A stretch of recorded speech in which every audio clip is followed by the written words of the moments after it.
D Wade, you know what I mean? Yeah. Wade County. Yeah, D Wade went home, man. D Wade went home. You know, Michael Douglas. Trust me. Michael Douglas, who runs the Heat organization. Trust me. Michael Douglas's twin. Golden Gecko. Yeah, no, I mean, yeah, Pat Riley, you know, he's an old school guy, do you know what I mean?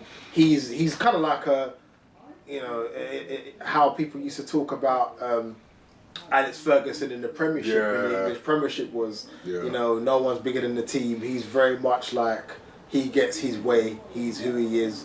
But with a change of times and a change of tide, we see, you know, with LeBron leaving and with certain other deals and whatnot, you know, he tried to put the squeeze on D Wade. And as much as people break down how it wasn't really that much of a difference, it was enough of a difference, you know, because D Wade is somebody who, we all know the story, had taken 2 or 3 pay cuts prior to make, you know, throughout his career, and had left a lot of money on the table. Was it like 25 mil or more over the years? Over the years. And on the table you got to think make about who he is, to that franchise. Yeah. He is the Heat's most decorated player ever. You know, obviously, Shaq was still the man when he went there, but it was still D Wade that brought the Heat their first title. Yeah, for sure. Do you know what I mean? And it was D Wade. The way he went on in that finals. Yeah. It was D Wade that sacrificed time and time again, that enabled LeBron to come, that enabled them to get Bosh, that and even aside from the money, took a step back to allow LeBron to be the main guy, and done all of that time and time again when he was supposedly looking at going to the Bulls in 2010, and that didn't happen. And so I reckon, you know, I don't blame D Wade for finally saying enough is enough. Give me my money. I've taken pay cut after pay cut after pay cut. I've given you 3 championships. I was responsible for giving you your first championship. This is like coming to like my last big payday now. Give me my money. And this is the thing. This is coming up to his last payday and everything. Of course, he's at the latter end of his career. But within all of that, look at how he actually was going on. That's another thing. After being through injuries, not like he's broken down. Yep. After going through injuries and having a really tough time and working his way back, rehabbing and whatnot, last season he had literally had the best season for 4 or 5 years. So not only does he deserve his money based on his previous input and his cuts and the fact that he's brought the Heat organisation 3 championships, but fresh off of the back of the best season for 4 or 5 years, averaging like 20 points a game. I can't remember how many rebounds, like properly going in with his play on the court. And even with regards to adding elements to his game, he's known as being a 20% 3-point shooter. He shot something like 52% in the playoffs. And so far this season, we're seeing, you know, this is pre-season, we're seeing that may not have been an anomaly because he's still banging free. So not only did he have his best season for 4 or 5 years, but he added elements to his game and was able to adapt. And in addition to that, like we've already broke down, he's taken pay cut after pay cut after pay cut and bought you 3 championships and took a step back in order to allow LeBron to be the main guy for the years LeBron was in Miami. And, you know, it just was time. It was time. And, you know, Pat Riley, you know, wanted to put the squeeze on, didn't want to give him the money. And the reason it was a bit of a liberty is because had KD or another marquee free agent, but mainly KD, had opted to go there, they had the money to pay KD. So how are you going to tell me, if I'm D Wade, I'm thinking, okay, so I've done all of this for you, I've taken pay cut after pay cut, and I'm still playing how I'm playing and giving you the efficiency and the productivity that I'm giving you. You've got the money, right? Because it's there. But yet you're telling me you're not giving me the money. But yet you're prepared to sign up, and even after KD had already decided to go to Golden State. That's what I'm saying. So you know. Did you have those numbers there? Yeah. So this is last year, right? Yeah, last year. His averages. So then you got what? He's got 19 points. Yeah, average. His assists is 4.6. You know what I'm saying? His field goal percentage is 45%. You know what I'm saying? 3 points is down a bit, but what you gotta, he's down to like 16, which on his career is like 28. But you have to look at that in context, in terms of in the playoffs. In the playoffs, I think it was like 50%. That's what I'm saying. It's like 50%. Yeah. He's banging threes. 52% or something like Like, that. it was ridiculous. Yeah. You was literally seeing him go on like he was when he was 20 on. Yeah, and also that's not as much of an anomaly as it may seem, because Joe Johnson was there, and he actually made a specific effort to be working on his shooting and working on his threes with Joe Johnson, and we saw the results of that work. And as I said before, that has carried on so far into this season.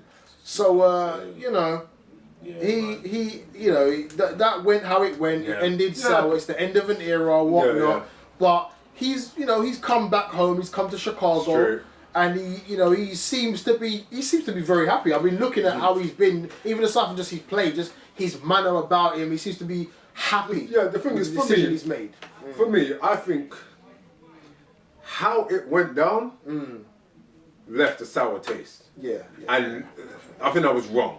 Yeah. But really, on the time, like if we looked at it in a vacuum and all of that didn't happen, timing wise, for him to return home to Chicago, like, really, I think it's cool. Like, to me, it's not even a big deal. I think it's actually fitting, but it's because of how it went down, which is wrong. Yeah. But for him to actually go back to Chicago, I mean, really, it's good to do. Yeah. But thinking about all of that now, what do the Heat actually look like now? Well, this is the thing. The Heat are. This hasn't been said, but it does need to be said. The Heat are pretty much in rebuild. Yeah. I mean, they have Hassan Whiteside, who they've locked up, who is serious. He got his money. He got his money, offensively and defensively. He's added more offensive game. Goran Dragic, he's also really representing at the point position. And they've got some strong youths. Obviously, Justice Winslow, my man there. What's the youth? The proper ill bouncy youth. I can't remember his name now, man. Get their roster up there. As soon as I see his name, I know I'll remember it.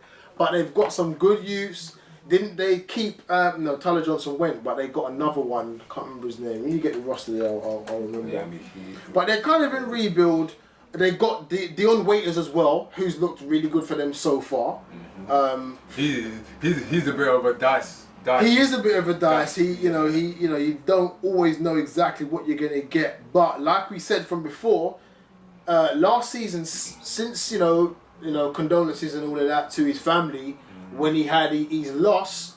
Sometimes bad things in life and adversities do give you that extra focus, and it definitely seemed as though, since he went through his hard times off the court with his loss, he seems to have found more focus and continuity on the court. Because after that time there, when he came back, we saw like a consistent, more consistent productivity and efficiency from Dion Waiters, and so far pre-season that seems to have been the case. So who you talking about now? You mentioned Tyler Johnson. I did mention Tyler Johnson. Is he the one that's still there? But the person I'm thinking of, is Josh Richardson. Oh yeah, Josh. Josh Richardson is a serious youngster. Yeah. Very serious youngster. So all in all, the Heat, it's a rebuild. It's kind of, but it's not like rebuild like the Sixers. Trust the process. Yeah, nothing's We're like tanking the Sixers. for 3 years. Like, what I mean? It ain't that, but at the same time, it's kind of a rebuild. And they do need a Derek Williams is always usable. You know what I mean? But they do need a proper offensive threat. Because Dragic ain't that. Like, he's cool, he's nice, but he's not kind of like, okay, go and do your thing. Yeah. He ain't that. Yeah. You know what I'm saying? Yeah. And obviously, we have to sort of segue into the whole Bosh I was thing. literally about to say, you can't not mention the Bosh, because that's part of the whole change of times as well. Even though it's different, like LeBron was totally different, D-Wade was totally different, Bosh it's three completely different circumstances, but collectively it's all part of the fact that the Heat is going through this transition, and you know, regarding Bosh thing, obviously, it's sad with regards to his health, and how that went down. Again, a personal take. If you have missed the second half of the last 2 seasons with this same life-threatening injury, not injury, condition, yeah. and you have failed the medical yet again, from a business perspective and as an organisation, I actually fully understand and support the Heat, because you know, and I heard Lebatard talking about this, and he's so right. He was saying, look, even if Chris Bosh was happy to sign the waivers, it's all on me. If anything happens, blah blah blah. If anything was to happen and Chris Bosh was to actually die on the court, no waivers are gonna wash that blood off the Heat's hands. Yeah. No waivers are gonna make up for what you're seeing and what you're hearing happen. Do you know what I mean? And I actually do get why the organisation had to say, do you know what? Now the whole thing about, I don't know how true it is, but I heard about they trying to they didn't want to waive him until a certain time because it's more beneficial for them fiscally and whatnot. That's a different story altogether. It is a different story. But with regards to him, it's what it is. Yeah, with regards to them, ending the chapter on Bosh based on this circumstance, the condition, and the history, I actually fully understand that. Chris Bosh is a multiple All-Star. He's a 2-time champion. He's a major player in the game. He's what, 32? I'm not sure exact age. Kind of age He's a family man with a wife, and I think 4 to 5 kids. You know, at that, it's not like, look, there's so many people that have their career cut short, and it's so sad because you never got a chance. We know about Jay Will, we know about all these other people. Chris Bosh, you made it, man. You made a lot of money. You still got 75 million guaranteed coming to you. You got championships. You got All Stars.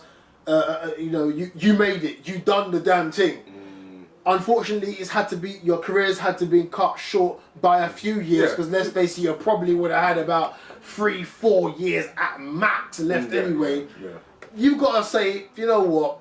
I didn't want it to end like this. But it's been look what I curtailed, did. but I made it. Do you know what I mean? Yeah, for real. You know what I mean? So, you know what I mean? You know, obviously, best wishes to Chris Bosh, and you know, I hope, aside from anything else, he's alright and he's healthy.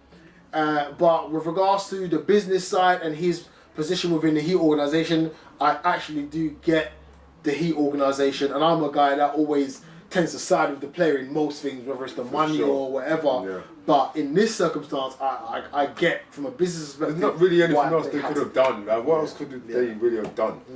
But that being said, okay, so the Heat, Wade, he's gone back home. He's gone back home. Chicago.